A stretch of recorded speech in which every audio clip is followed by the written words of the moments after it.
Queridos amigos, queridas amigas, hoje, habitualmente eu tenho lido o livro do Chico Xavier embaixo da abacateira, mas hoje eu abri aqui um outro livro ao acaso, que é do José Carlos de Luca, que se intitula Pensamentos que Ajudam.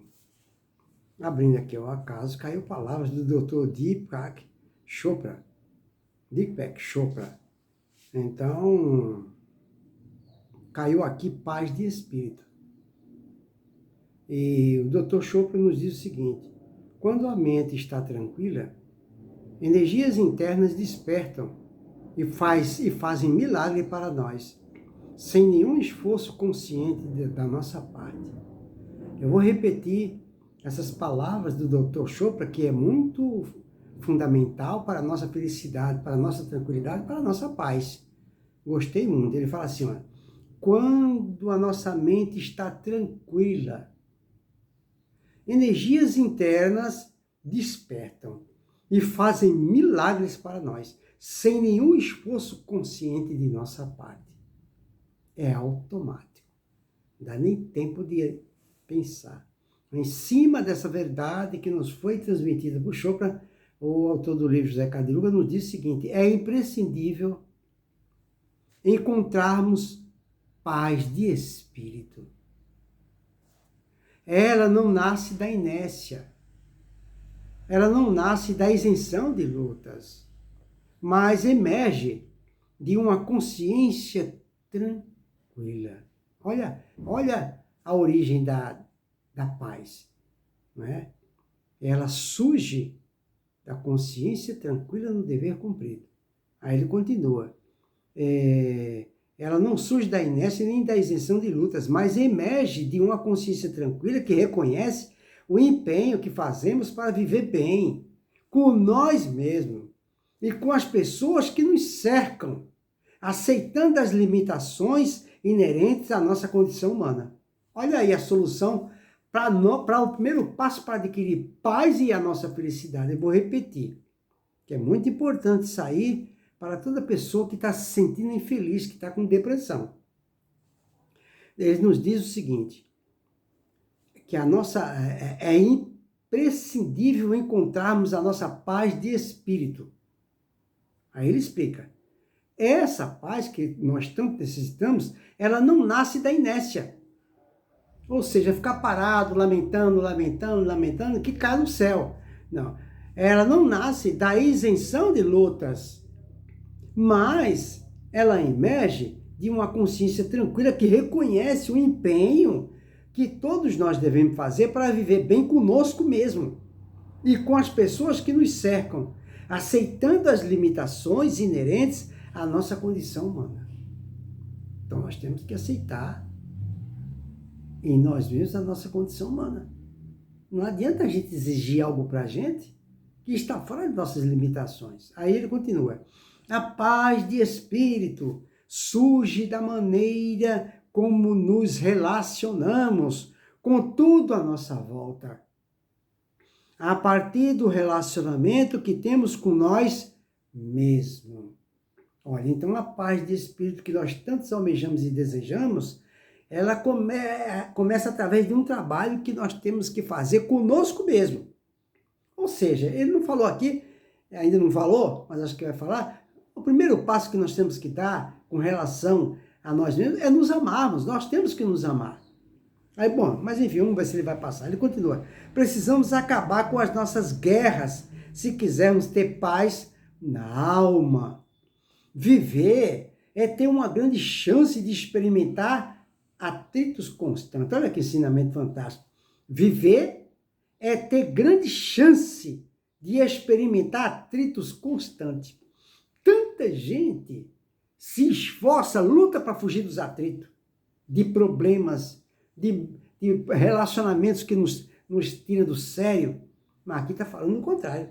Aqui está falando que nós temos que aprender a viver, não é? Em contato permanente com os atritos. Porque vencendo os atritos, nós estamos vencendo a quem? O outro que nos provoca o atrito? Não, nós estamos vencendo a nós mesmos. A nós mesmos. Aí ele continua, portanto, a serenidade interior que todos nós necessitamos, somente é possível quando aprendemos a neutralizar, ou pelo menos minimizar os desgastes surgidos dos inevitáveis embates, frustrações, contrariedades e decepções que, como agentes ativos ou passivos, experimentamos em nossos relacionamentos. Tá vendo, pessoal? Eu vou repetir que isso aqui é muito profundo. Ele está falando aqui que nós não podemos fugir dos atritos. Eles são, nós podemos chamar até de mal necessário, eles são imprescindíveis em nossas vidas, porque é através dos atritos que eu vou aprender a me amar. Como é que eu vou me amar? Aprendendo a conviver, aprendendo a lidar, aprendendo a lidar com os atritos. Porque é através dos atritos, dos obstáculos, que eu vou aprender o recurso da inteligência, eu vou expandir a minha inteligência. É através dos atritos que eu vou aprender a perdoar, a amar, a ser complacente, transigente. Eu vou aprender a minha evolução espiritual, vai depender do sucesso que eu obter através dos atritos. A professora não passa atrito, que é problema para os alunos, para ele resolver? E o aluno só vai progredir, evoluir, crescer no conhecimento através da superação dos problemas que a professora passar. A mesma coisa Deus. Deus permite que os atritos aconteçam em nossas vidas, principalmente os atritos da convivência. Coloca pessoas de relacionamento difícil em nossas vidas, para que através desse choque, desse atrito, eu aprenda, não é, a minha evolução, eu aprenda a me evangelizar, cristianizar, educar, civilizar. É através desses atritos. E não fugindo dele, como a maior parte das pessoas fazem. Preste atenção nisso que ele fala aqui, ó. Isso é muito importante. Eu vou repetir. Viver é ter uma grande chance de experimentar atritos constantes. Olha, isso é profundo, pessoal. Então ele está falando que o nosso viver, ele deve ser, viver é ter uma grande chance de experimentar atrito constante. Não é para fugir do atrito. É a chance que Deus nos dá. O atrito é uma oportunidade que Deus nos dá para que eu possa vencer a mim mesmo e não vencer o relacionamento difícil. Aí ele continua, portanto,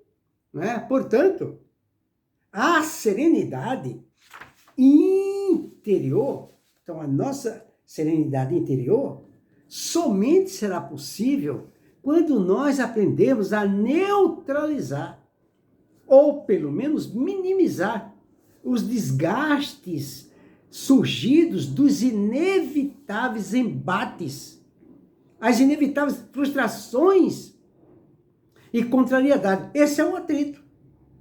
Esse é um atrito que Deus permite em nossas vidas. Olha os atritos aí.